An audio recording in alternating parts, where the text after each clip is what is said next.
Quiero que ustedes mismos se den una bienvenida con un fuerte aplauso para estar en este lugar. Bienvenidos a nuestra casa, Centro Cristiano Internacional en el sur de California. Parece que hoy afectó un poquito el horario, cambio de hora. Así que es posible que nos haya afectado un poco esa hora que nos movieron adelante. Pero estamos aquí contentos y alegres, alabando y glorificando su santo nombre. ¿Cuántos dicen amén? Quiero expresar nuestras sinceras condolencias a nombre del Centro Cristiano Internacional a la hermana Carmen Vázquez. En esta semana, de una manera inesperada, perdió a su hermano allá en Honduras. La vida, hermanos, está en las manos del Señor. Estaban platicando con la hermana que su hermano salió del trabajo y como todos los días a trabajar, pero ya no regresó ese día. Así que, hermanos, no sabemos cuándo es el último abrazo, cuándo es el último hasta luego, cuándo es el último beso. Así que, como dice la Escritura, en cuanto sea posible, estemos en paz con todos. De igual manera, expresamos nuestras sinceras condolencias a nuestra hermana Esther Almaguer en la pérdida de su hermano, también allá en Texas, en el estado de Texas. Que Dios bendiga a estas familias, fortalezca. Quedan parientes, familia, esposos, esposas, hijos, nietos atrás. Pero, hermanos, lo lindo es cuando estamos en el Señor, porque morir no es una pérdida, es ganancia, dice Pablo. Quiero también agradecer a ustedes por todas las oraciones que han hecho a favor de los que están enfermos, de los que han estado en momentos difíciles. Especialmente seguimos orando por la hermana Macrina. Ella sigue en cuidados intensivos en el hospital. Seguimos orando por el hermano Oscar para su completa recuperación. Oramos por los desplazados en Ucrania. Sabía, hermanos, que hay 2 millones de personas desplazadas y 1 millón de niños. Es terrible. Quiebra el corazón ver los niños salir de su tierra, de su gente, solamente quizás algunos con un juguete en la mano. Es triste, pero, hermanos, Dios es un Dios que está en todo. A veces yo le pregunto a Dios, ¿cuál es el plan aquí? Porque Dios tiene un plan, pero no lo vemos. Quiero agradecer a la iglesia, Centro Cristiano Internacional especialmente. Estuvimos orando por una hermana, nombre y apellido en Ucrania, la hermana Nela Matula. Ella solo habla ucraniano y estuvimos orando ya 2 semanas por ella. Y ayer me hablaron de que ella logró salir de Ucrania. Ya está reubicada en Polonia. Y está con un grupo de hermanos. Iglesias en otros países cristianas han abierto las puertas para recibir a las personas. Y hoy ya está en Holanda. Así que los países no pueden sostener tanta gente y han hecho spread las personas en grupos y han distribuido a la gente. Ella también está ahora en una iglesia cristiana en Holanda y las iglesias allá han abierto sus puertas para recibir a los desplazados. Yo me pregunto, hermano, yo quiero preguntarle a usted, si sucediera algo así en nuestra tierra y usted tuviera que salir, si sale con vida, ¿qué tomaría usted de su casa para llevarse con usted?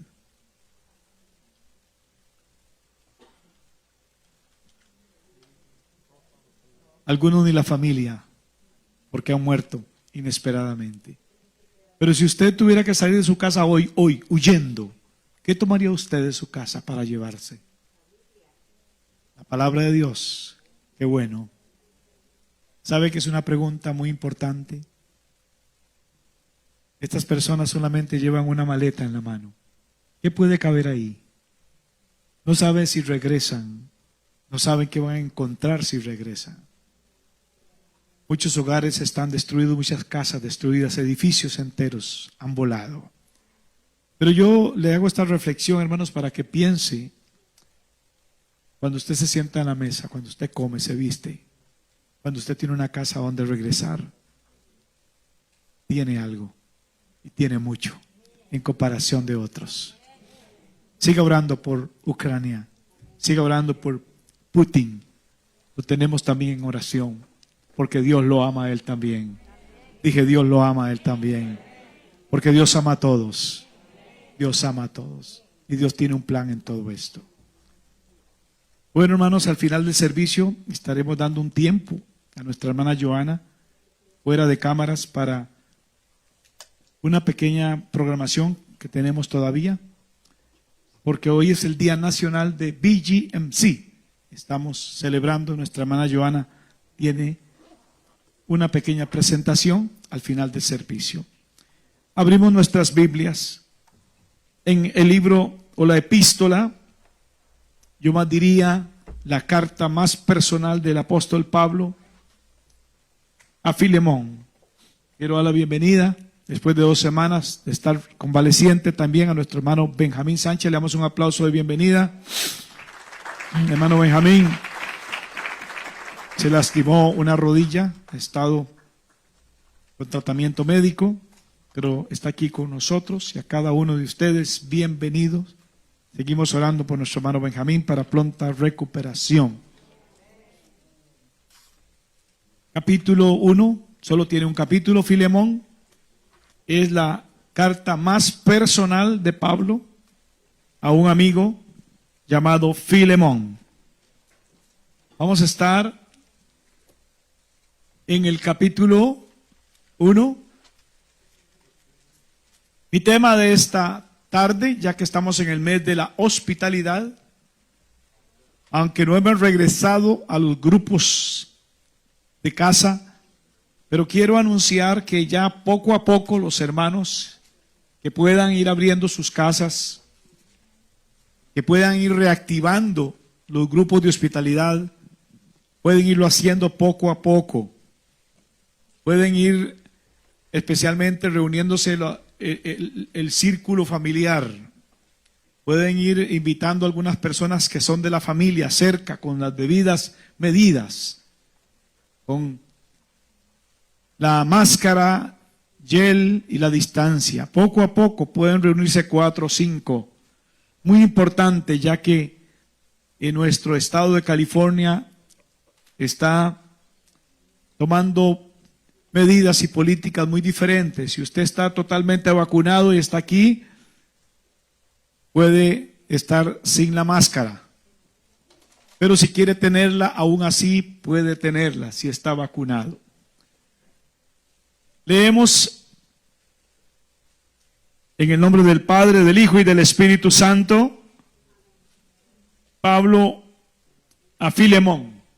Mi tema de esta tarde: la iglesia que está en tu casa. La iglesia que está en tu casa. Dice así, está en la pantalla también para los que no trajeron sus Biblias. Pablo, prisionero de Jesucristo, y el hermano Timoteo, al amado Filemón, colaborador nuestro, y a la amada hermana Apia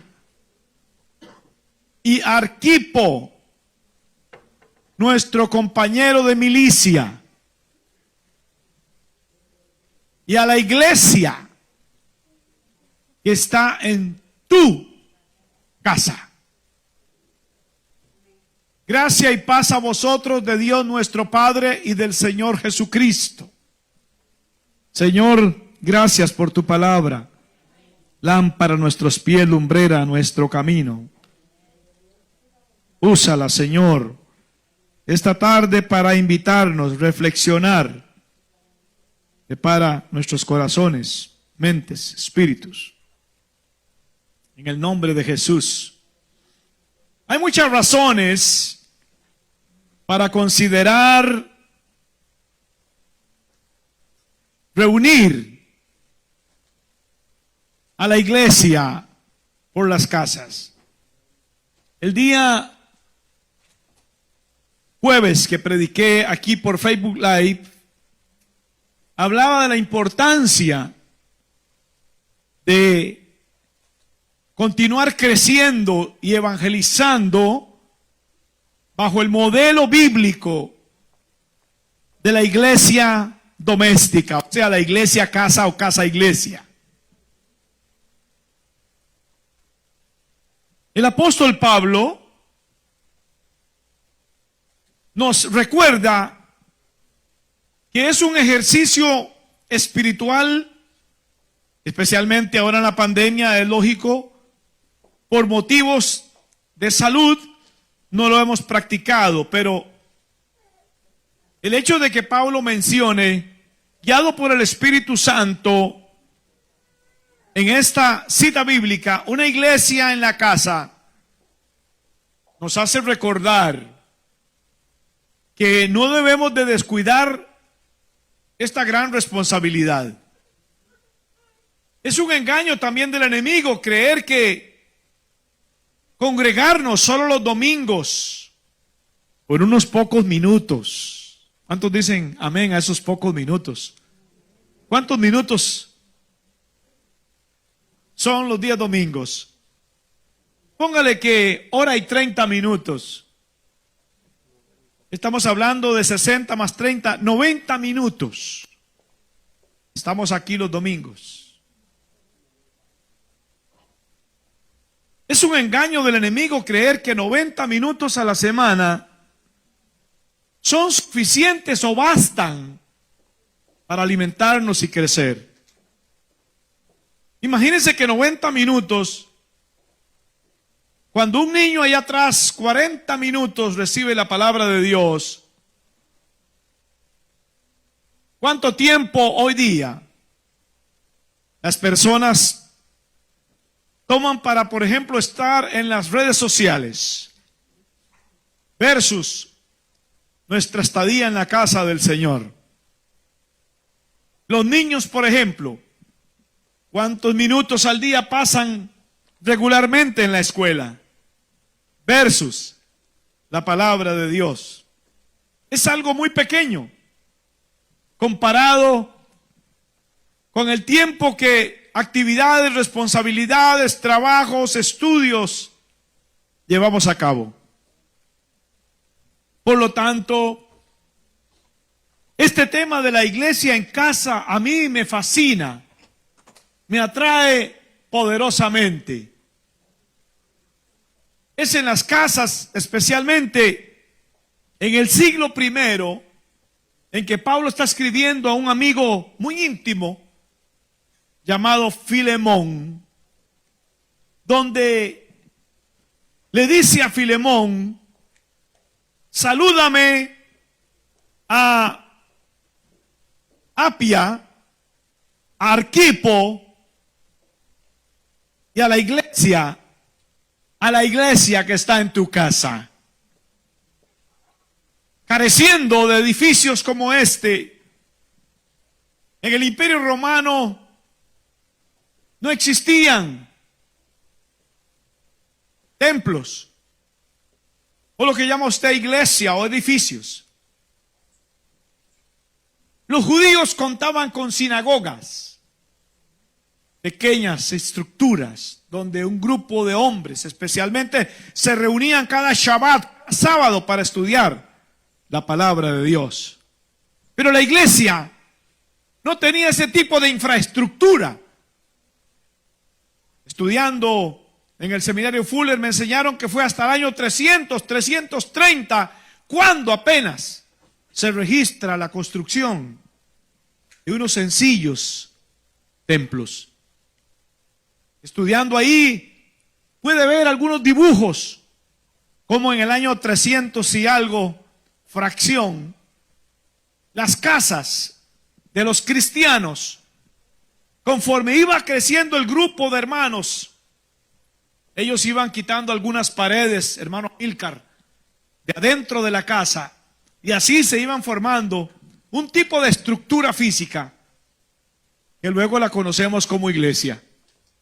Pero si usted sabe muy bien, la iglesia no es el edificio, no son las sillas, no es la carpeta. La iglesia somos nosotros, los lavados en la sangre del Cordero. Denle un aplauso fuerte al Señor.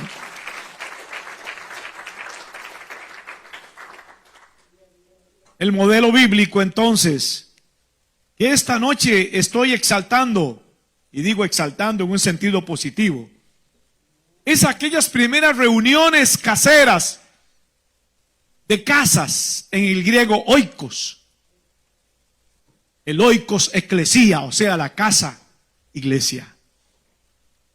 Sí, Pablo escribe a Filemón. Y aprendamos un poco de esto, porque algo interesante que miro de Pablo, que estando encarcelado, es una de las prisiones de la cárcel de Pablo, Pablo saluda a Filemón. Tiene algo que transmitirle, tiene algo que contarle. Algo interesante que me encanta de Pablo, escúchelo bien, es que en su salutación o en su saludo de la estructura de la carta, Pablo es judío, pero cuando Pablo escribe, es muy interesante, Pablo escribe con una mentalidad griega. Es un judío, nacionalidad romana, pero escribe estructura griega. Y en la estructura griega de las cartas, cuando yo estudié también, aprendí que en la estructura griega de las cartas, Pablo sigue la redacción de los griegos. Y en la redacción de los griegos, lo primero que encabeza el escrito es el saludo. Es la forma como escriben los griegos. Por eso Pablo tiene mentalidad judía, es ciudadano romano, pero escribe en redacción griega. Y lo primero que dice es Pablo, o sea, el remitente de la carta se identifica inmediatamente. Y lo primero que él dice, prisionero de Cristo. Me encanta, óigalo bien, que Pablo, mírelo, no es en sus palabras, aunque está en cadenas, aunque está posiblemente en una prisión de Roma, Pablo nunca dice que es prisionero del Imperio Romano. Alabado sea el nombre del Señor. Él no dice que es prisionero de Roma. Denle un fuerte aplauso al Señor. Pablo no dice tampoco que es prisionero de las circunstancias que está viviendo. Mire el estilo y la mentalidad de Pablo. Pablo tampoco nos dice que es prisionero de los líderes religiosos. En ningún momento se queja diciendo, oh, pobrecito de mí. En ningún momento dice, oh, qué pruebas más difíciles tengo. En ningún momento dice, oh, aquí no dice, oren por mí para que Dios me libere de esta gran prueba. Mire cómo me tiene el Imperio Romano. Mire cuánta persecución yo tengo. Pablo nunca se consideró prisionero del imperio. No, siempre dijo en sus cartas, soy prisionero de nuestro Señor Jesucristo. Dele un aplauso fuerte al Señor. Y eso cambia toda la perspectiva de cómo usted vea sus problemas. De cómo usted vea sus problemas. De cómo usted vea sus problemas. No es prisionero del gobierno, aunque está en cadenas, no es prisionero del gobierno, es prisionero de Cristo. Y cuando usted es prisionero de Cristo, usted ve sus problemas desde otra perspectiva. Usted dice, bueno, Dios me tiene aquí y Dios permite esto por algún propósito. Dale un aplauso fuerte al Señor, a su nombre. Los estudiosos o los teólogos que me enseñaron a mí en la escuela dicen que Pablo era la única manera de sentarlo a escribir. Meterlo en una cárcel, porque ahí para dónde agarra. Eso es la manera positiva. Ese hombre era tan hiperactivo, Pablo era tan incansable, que la única manera de sostenerlo y que tomara la pluma era ponerlo en una prisión. Entonces, gracias a las prisiones de Pablo, tenemos muchas de sus cartas. Denle un aplauso fuerte al Señor. ¡A su nombre! ¡A su nombre! ¿Se da cuenta, hermanos? ¿Qué habrá que hacer con usted para que comience a escribir, hermanos? ¿Qué habrá que hacer con usted para que comience a escribir?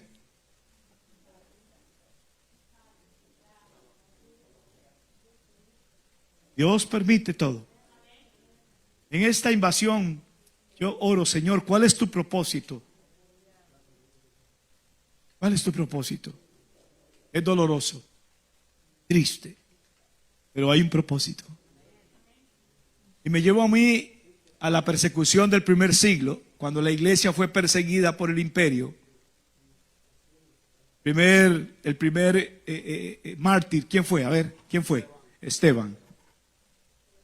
Y la persecución, oiga bien, la persecución permitió que el imperio se llenara del evangelio. El combustible que activó la expansión del evangelio y que se predicara la palabra, y que cuando ellos huían y mientras huían de la persecución predicaban la palabra, fue precisamente persecución. A veces pienso, ¿qué será lo que es necesario para nosotros para salir y testificar? ¿Qué será necesario? Entiendo que a veces no podemos por alguna enfermedad, entiendo que a veces no podemos por algún impedimento físico, pero sí se puede. De alguna u otra manera, sí se puede. Yo he entregado tratados cuando voy a las ventanillas de los drive-thru. Ahí entrego los tratados. No tengo tiempo, pero digo, lee esto. Es algo tan rápido y tan sencillo que no hay excusa. No hay excusa. Pero es interesante y quiero mencionar aquí una cita que no es mía. Un hombre dijo esto una vez, hablando de esta carta de Pablo a Filemón.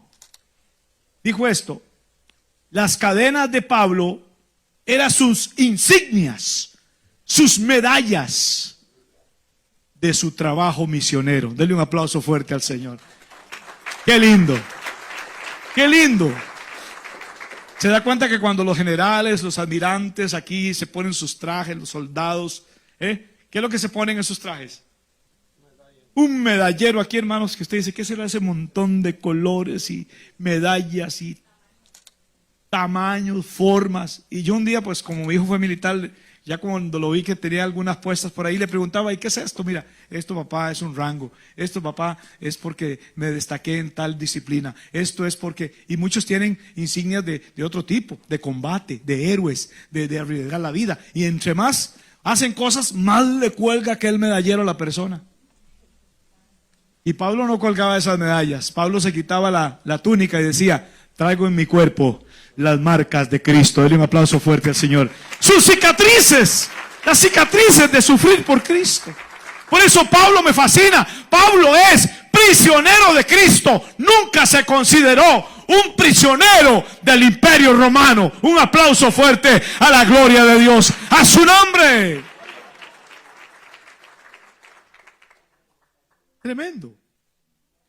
Sigo estudiando un poco esta familia a la que Pablo escribe, porque el saludo es para Filemón. Pero Pablo no deja por fuera a Apia. ¿Hay un hermano que se llame aquí, una hermana Apia? No, nombres grecorromanos de aquel tiempo. ¿Cómo se llamaría el hermano? ¿Apio? No, Apia. Y Arquipo. Esto no lo dice la carta, pero vuelvo a la importancia del estudio. Me encanta esto porque los estudiosos, teólogos, algunos, consideran que ellos formaban una familia. Dicen los estudiosos que Filemón era el esposo, Apia era la esposa y Arquipo era el hijo. Entonces en la mente paulina, aún en la cárcel, Pablo está pensando en una familia. Por lo tanto está escribiendo una carta muy personal a una familia que tenía la iglesia. ¿Dónde? En la casa. Denle un aplauso fuerte al Señor. A su nombre. A su nombre. Qué importante es entonces esto de la iglesia en la casa. Una iglesia doméstica, una iglesia familiar. Seguí estudiando un poco y me di cuenta de que esta familia, desde luego Pablo dice, saludadme a el amado Filemón. Nótese que hay una palabra aquí de enlace, de cariño, de intimidad. Amado Filemón. Y también colaborador nuestro. Nótese el grado que tiene. Y a la amada hermana Apia. Vuelvo al punto de los estudiosos. Dicen que Filemón, colaborador, o sea, era partícipe del trabajo de Pablo. Segundo, Apia, interesante esto, como esposa de Filemón y como una familia con dinero, Filemón tiene dinero. Es más, en algún momento dice la escritura que hizo negocios con Pablo, porque Pablo más adelante le dice, y si te debo algo, pónmelo a mi cuenta. Esta carta la escuché explicar por un doctor ahí en el seminario. Impresionante la explicación que dio, porque los términos que se usan en esta carta son únicos. Y los términos que usa Pablo en el vocabulario a Filemón son términos de negocios en el griego, no en el español. Así que entre Pablo y Filemón existía algún tipo de negocio. Eran socios. Pero ahora, más que socios en negocios, ahora son socios en la obra del Señor. Denle un aplauso fuerte a Cristo. A su nombre. Eran partnership. Cuando usted va a Home Depot, antes yo no sé, iba a la Walmart. Aquí llevaban una plaquita que decían que ellos eran ¿qué? Socios. No se llamaban empleados, le llamaban ¿qué? Socios. Partnership. Antes usaban eso, yo me acuerdo. Socios. Eso te da un sentido de pertenencia, de equipo. Qué bonito que todos aquí anduviéramos aquí. CCI, socios de CCI. ¿Ah? Qué bonito, ¿eh? Voy a mandar a hacer unas plaquitas, hermano Saúl, para que nos pongamos aquí todos CCI, socio. Así que tienes que poner buena cara, sonreír, alabar a Dios, disposición de servicio.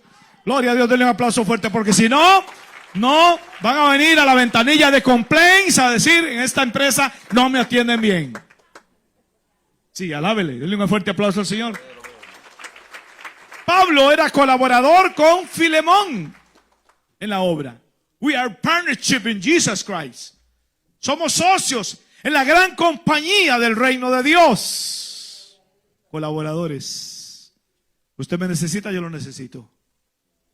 Y dice el doctor Rick Warren que la iglesia, doctor Rick Warren dice, la iglesia es la empresa más grande del mundo, con más de 2.500 millones de socios. Denle un aplauso fuerte al Señor. A su nombre. ¡Qué empresa más grande! Siéntete orgulloso. Si entras ahí con el logo de McDonald's, ya ni saludas a nadie porque eres supervisor de McDonald's. Debes de sentirte más orgulloso que eres socio del reino de los cielos y perteneces a la iglesia del cuerpo de Cristo. Apia, dicen los estudiosos, como esposa de Filemón, era la encargada de supervisar a los esclavos. Era una hacienda. Cuando usted estudia el ambiente del Nuevo Testamento, usted puede ver que las casas de los ricos, apoderados, terratenientes, ellos tenían una gran influencia sobre sus esclavos. En el Imperio Romano, escuchen bien esto, en los tiempos que se está escribiendo el Nuevo Testamento, el 80, 90, mínimo el 80 al 90% son esclavos. Filemón tiene una hacienda, tiene esposa, tiene esclavos. ¿Por qué? Si usted ha leído a Filemón, entonces, ¿por qué Pablo está escribiendo a Filemón? Porque un esclavo, ¿qué pasó con el esclavo? Él escapó. ¿Y por qué se le escapó? Hizo algo indebido. ¿Y cómo se llamaba el esclavo? A ver, por favor, ¿qué pasó con los teólogos aquí? Por favor, ¿dónde están los teólogos de la escuela bíblica? No consulte el Google, ya lo miro ahí. No. ¿Y cómo se llamaba Israel? No, ¿cómo es eso? Onésimo, por favor, hermanos. No han leído Filemón. Y eso que tiene un capítulo, Filemón, ahora si tuviera 20 menos lo leen. Filemón tiene solo un capítulo. Pablo le escribe a Filemón y tiene un esclavo que se llamaba Onésimo. Y Pablo está en su carta intercediendo por Onésimo para que lo vuelva a recibir Filemón, pero ya no como esclavo, sino como hijo. Dele un aplauso fuerte al Señor. Hijo en la fe. Es bellísima esta cartita. Léala en su casa, se la dejo de tarea. Pero léala, por favor. Por alguna circunstancia, pero no casualidad, Pablo está en la cárcel. Y por alguna circunstancia, Dios permitió que Filemón cayera de compañero de prisión de Pablo. Onésimo, pero no por predicar el evangelio. No, pero no por predicar el evangelio. Onésimo, entonces, en la prisión, es evangelizado por Pablo.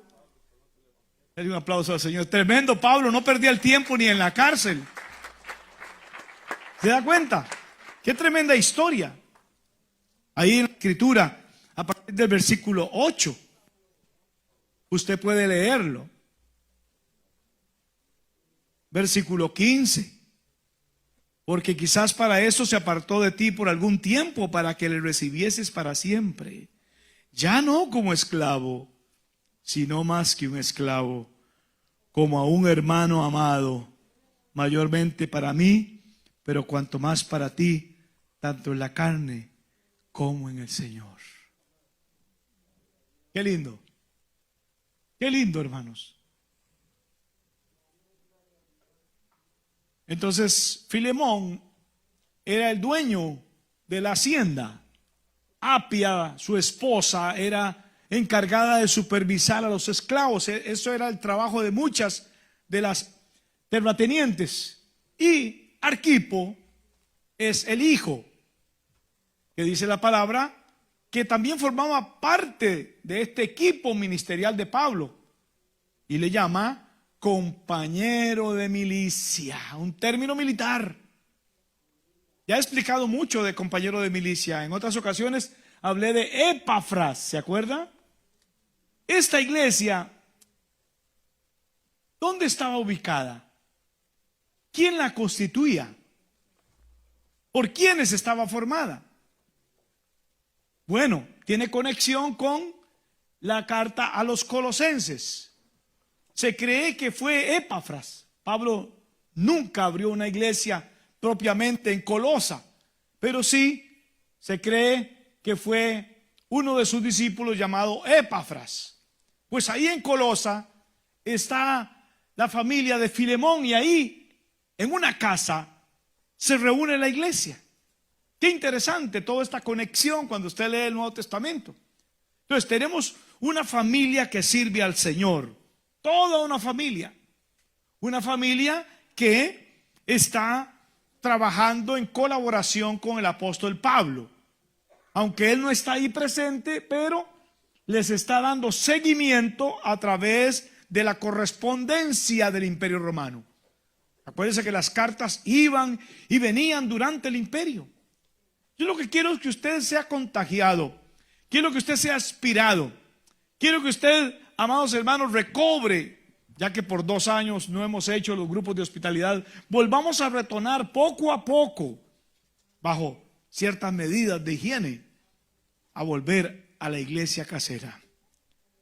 Volvamos los martes, algunos los miércoles, otros algunos los viernes, a retomar esta visión, porque la iglesia en casa funge, trabaja y tiene muchas ventajas que voy a mencionar más adelante.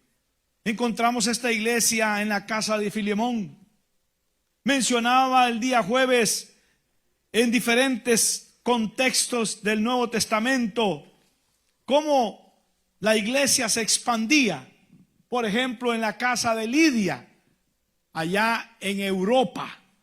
Ya esa casa se transformó en una casa iglesia. Lidia, que oyó el evangelio mientras estaba orando a la orilla de un río. La escritura dice que le rogó en el capítulo 16, versículo 15. Le rogó. Esa palabra que le rogó es una palabra en el griego que es una palabra fuertísima. Le suplicó, le rogó a Pablo que viniera a su casa. Más adelante, después de otro encarcelamiento, en el capítulo 16, ahí mismo, en el versículo 46, dice que cuando Pablo salió de la cárcel allá en Filipos, habiendo llegado a la casa de Lidia, versículo 40, vio a los hermanos. Nótese esto. En el 16, Lidia se convierte a Dios. Una mujer de Filipos, pero no era de Filipos precisamente, pero estaba ahí por motivo de negocio. Se convierte a Cristo y le ruega a Pablo que le lleve a la casa después de ser bautizada. Para cuando Pablo pasa un proceso de encarcelamiento, más adelante en el versículo 40, dice que él regresa a la casa de Lidia. Y para ese entonces, cuando llega a la casa, ya ahí hay un grupo de hermanos. Lógicamente, dice que lo consolaron a Pablo y se gozaron de ver a Pablo. Versículo 40, capítulo 16. Entonces entendemos que ahí ya estaba constituida en esa casa de Lidia una iglesia, una reunión casera, donde se adoraba, se alababa a Dios y podían unos a otros los hermanos cobrar ánimo.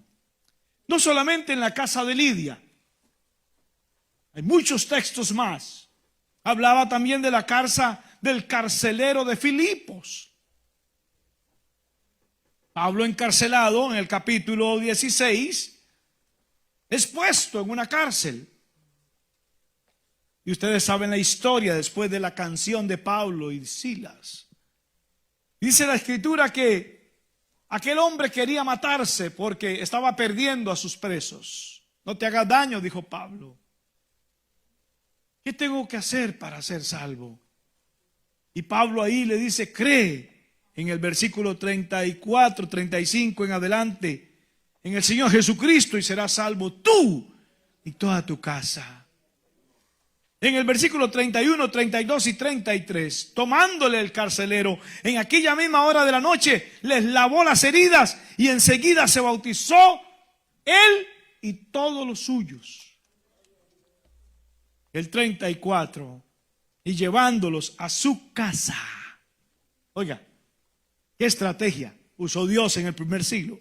Les puso a la mesa y se regocijó con toda su casa de haber creído en el Señor Jesucristo. Un aplauso fuerte al Señor.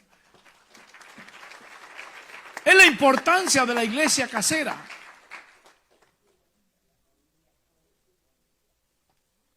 Pedro en casa de Cornelio. Otra vez en casa de Cornelio. Un hombre que sirve al imperio romano. Un centurión, tiene a cargo 100 soldados. Dice la escritura que cuando Pedro llega a la casa de Cornelio, ya Cornelio tenía la casa llena. Claro, estaban ahí algunos soldados, familiares, y como era un hombre adinerado, pudiente, muchos esclavos. Estoy en Hechos 10, 24 al 29.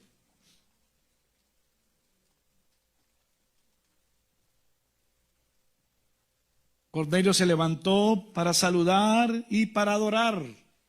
Pedro le dijo, no hagas eso, soy un hombre como tú. 27, entró en la casa y halló a mucha gente reunida. ¿Dónde? En la casa. No hay templo en Europa, en Filipos. En la casa de Lidia es que se reúnen. No hay templo, es en la casa del carcelero de Filipos que se reúnen.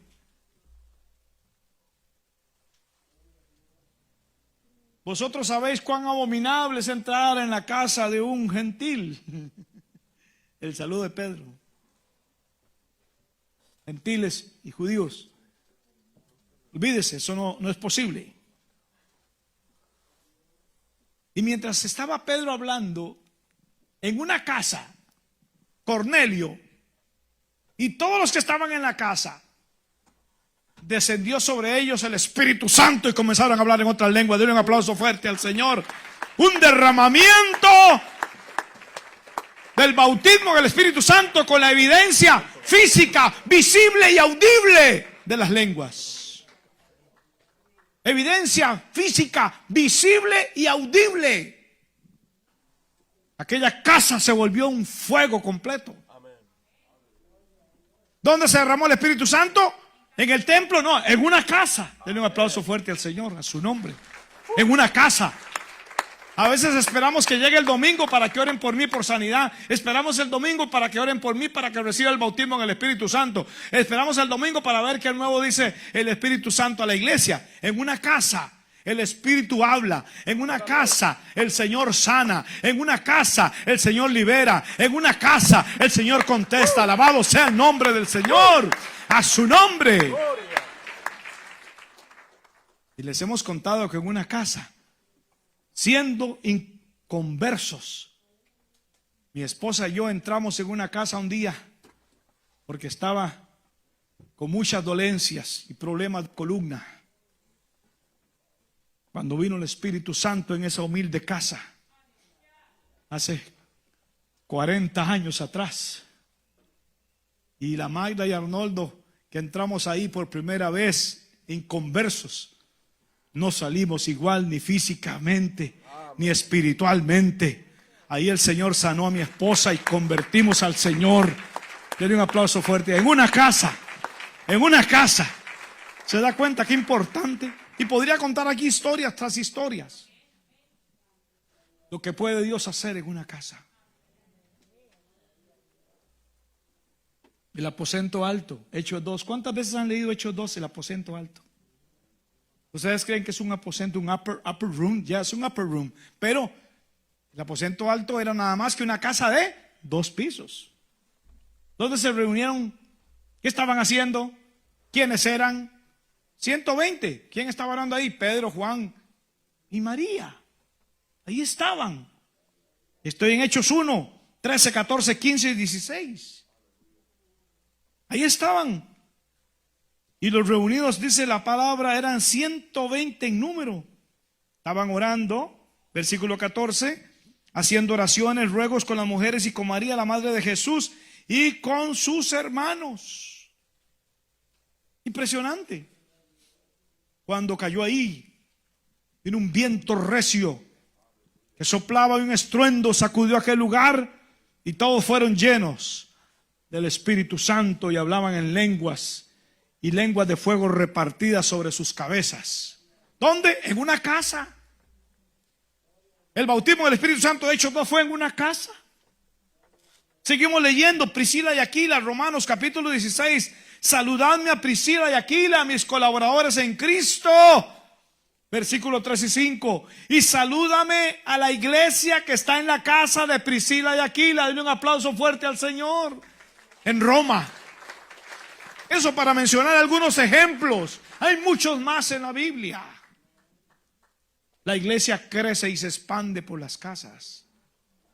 Será más difícil encontrar a los cristianos en una persecución en las casas, en un templo. Ahí están todos reunidos. Fácil. Tenemos el horario, el día y la hora. ¿A qué se reúnen? Llegamos, lo buscamos ahí. Pero en una casa, más difícil. ¿Cómo ha sobrevivido la iglesia en los países donde no es permitido el evangelio? ¿Cómo ha sobrevivido? No hay templos. Hablemos de Corea del Norte, hablemos de China, hablemos de países musulmanes. ¿Cómo ha sobrevivido? Por las casas, en la intimidad, en los sótanos, en los cementerios se reúnen. En muchos lugares de China a las 3 de la mañana se reúne la iglesia, ¿sabe dónde? En un cementerio. ¿Y por qué en un cementerio? Es estratégico. Primero, porque los cristianos no le temen a la muerte. Vamos a ver si usted sí va al cementerio a las 3 de la mañana. Y segundo, porque los otros sí le temen a la muerte. Entonces ellos llegan a las 3 Adoran hasta las 5 y de ahí se van a trabajar. Denle un aplauso fuerte al Señor. A su nombre, gloria. ¿Se da cuenta? ¿Cómo sobrevive la iglesia? Por las casas. ¿Y aquí que tenemos las casas, hermanos? No, Señor, hay que estar insistiendo. Insistiendo. Ya al hermano Amílcar se le acabó el texto y el WhatsApp de estarle mandando recordatorios y recordatorios. ¿Verdad, hermano Amílcar? Voy terminando porque ya me están llamando algunos por ahí atrás. Termino con esto. Tercero, Pablo dice, la iglesia que está en tu casa. Qué bello. No hay vuelta de hoja. Ahí está la Biblia, ahí está la palabra, la iglesia que está en tu casa. Yo quiero desafiarlo en esta tarde, hermanos, a que usted reabra su casa. Poco a poco, con cuidados, los más allegados, los más cercanos, los pequeños grupos. No le meta 50, Dios guarde, no, ya eso no es una casa, iglesia, no, ya eso es una iglesia. No, vaya un grupo de 7, 8, 9 hermanos, con cuidado. ¿Verdad? Poco a poco, tal vez cada 2 semanas, tal vez una vez al mes. Ya algunos quizás me han dicho, pastor, ¿puedo empezar ahí una semana sí, una semana no? Claro, váyase ahí por la sombrita, despacito. Sí, comience. Hable con el hermano donde usted daba la célula, o es su casa, o célula, o grupo de hospitalidad, o barca, llámese como se llame. No se quede con solo el culto de 90 minutos del domingo. ¿Verdad? La iglesia que está en tu casa. Esta iglesia estaba en la ciudad de Colosa. Tienes que leer la carta a los colosenses para entender el contexto. Segundo, la reunión es casera, es doméstica. Y voy a mencionar algunas ventajas que ya he hablado aquí muchas veces. ¿Por qué es tan importante la iglesia en casa? Número uno, es bíblica. Lo he demostrado. Teológicamente hablando es bíblica. Número 2, tiene un contacto más íntimo con los hermanos. 3, se conocen más sus problemas, sus angustias. Se conocen más sus sufrimientos, sus dolores, sus alegrías, sus necesidades. Comen juntos, hacen cumpleaños juntos, hacen baby shower juntos. Se vuelven como una familia, que después cuesta despegarlos, ya eso es otro problema, pero se vuelve un pegamento fuerte ahí. La gente se conoce más fácilmente en grupo. Los grupos pequeños pueden monitorearse unos a otros. Hay un líder, pero el líder no está dispuesto a hacer todo, no. Entre todos participan, entre todos evangelizan, entre todos invitan, entre todos juntan una canasta para algún hermano necesitado. No se está pagando alquiler, no se está ofreciendo grandes entrenamientos. Hay bajo costo de operación, hay flexibilidad de horarios. No se trata de hacer un culto de 3 horas, hermanos, no. Se trata de un pequeño estudio de 1 hora, hora 30 minutos, cada semana, cada 15 días. Escuche bien, las iglesias, casas, no necesitan grandes cantidades de dinero para operar. Alguien puede cuidar a unos niños por un momento. Se pueden rotar. La otra semana otros cuidan al niño o a los niños. Son de bajo perfil en caso de persecución y en caso de opresión. ¿Qué tenemos en las iglesias de las casas? Bueno, volviendo a Hechos 2:42 al 47, dice que perseveraban en las casas en la doctrina apostólica, o sea, en la enseñanza. Dice que también fraternizaban en comunión unos con otros, compartiendo el pan, compartiendo la mesa, juntos con alegría y sencillez de corazón. Posiblemente, escuche bien y no se asuste, en esa iglesia casera donde se impartía la Santa Cena. Lo puedo decir con autoridad. ¿Por qué? Primera de Corintios. No era un templo, eran casas. ¿Y dónde se hacía la Santa Cena de Corintios? En una casa. Ahí. Entre varios líderes, entre varios diáconos, entre varios oficiales, preparaban para tener la Santa Cena. Qué mejor, qué lindo, qué hermoso. Y no esperarse aquí cada mes o cada 2 meses y cada 3 meses para tener una Santa Cena. Ya ve que hay gente que solo se pone con Dios al día cuando hay Santa Cena, luego, ¡pum!, se me pierden otra vez por ahí, por allá. Entonces, si tenemos pura Santa Cena, van a andar más derechitos. Porque hay gente que dice, ay, me voy a poner bien porque viene la Santa Cena. Padre, perdóname, ayúdame. Señor, sálvame, quiero ir al cielo. Aunque no diezmo, no ofrendo, no doy para misiones, pero quiero ir al cielo, Señor. A su nombre, denle un aplauso al Señor. Y entonces toma la Santa Cena. ¿Se da cuenta? Pero la Santa Cena no era nada dogmático en aquel tiempo. No era nada que seriedad y cara seria, ni nada de esto. Lea Corintios. Cuando se reúnen, ¿qué tienen entre ustedes? ¿Tienen alabanza? ¿Tienen salmo? Dice Pablo, no se corran para que dejen a otros sin hambre. Santa Cena era un ágape, era una fiesta donde compartían juntos. Cristo luego ahí, en un ágape, tomó el pan y el vino y tomó la última cena.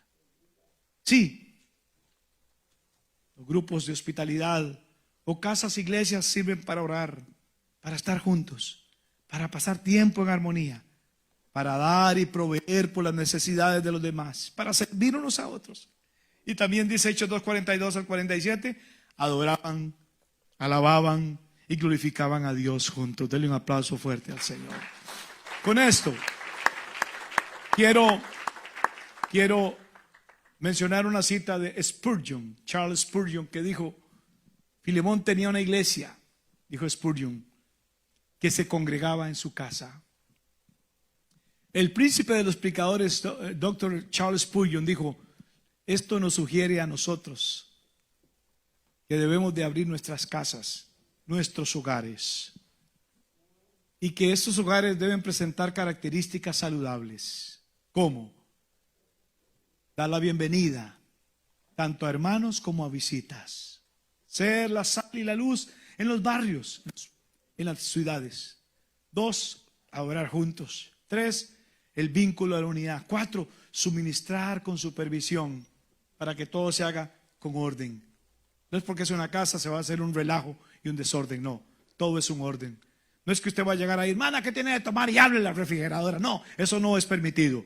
Respeto, por favor. A ver, hermana, ¿qué mole hizo? Y pum, abre las ollas. No, tampoco. Respete. Está en casa ajena. Denle un aplauso al rey. Cuidado, cuidado. No haga eso tampoco. Ay, es que el pastor me dijo que está en mi casa también, no. Tenga presente la doctrina, la enseñanza y un corazón, dice Spurgeon, un corazón para ministrar a los de afuera.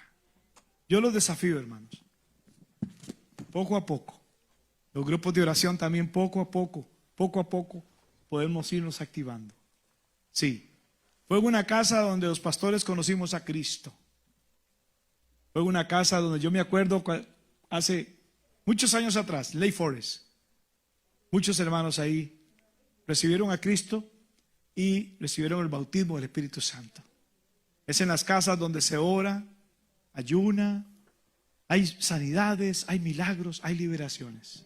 Sí, volvamos y no nos conformemos a un solo día a la semana venir aquí y luego salir corriendo.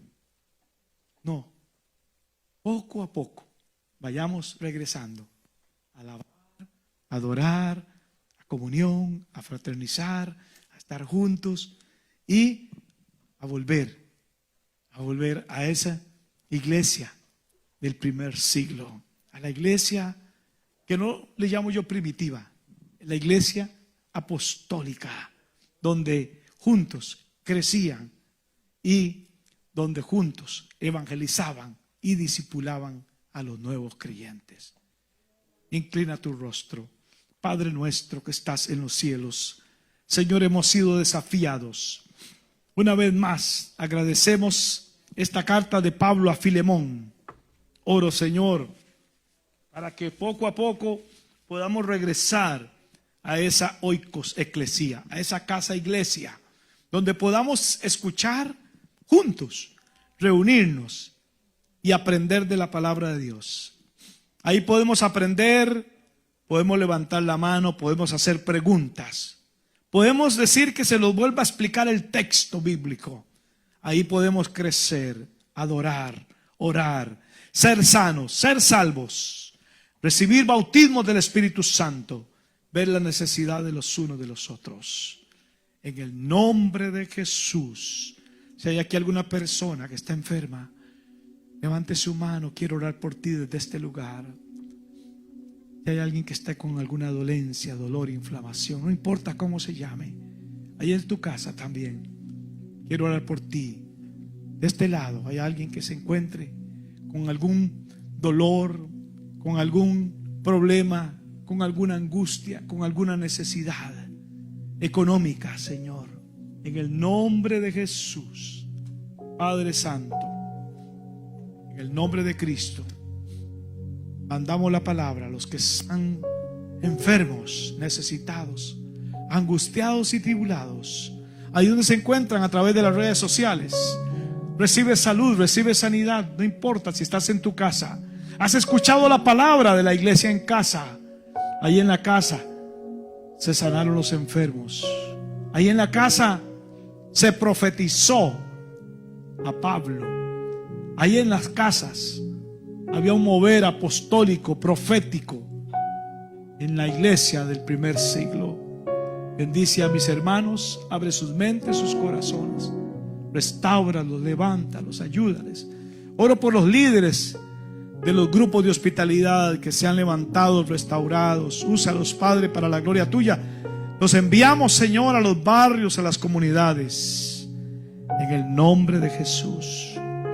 Nos despedimos de esta programación en el nombre del Padre, del Hijo y del Espíritu Santo. Amén. Amén. No se vayan, hermanos. Localmente tenemos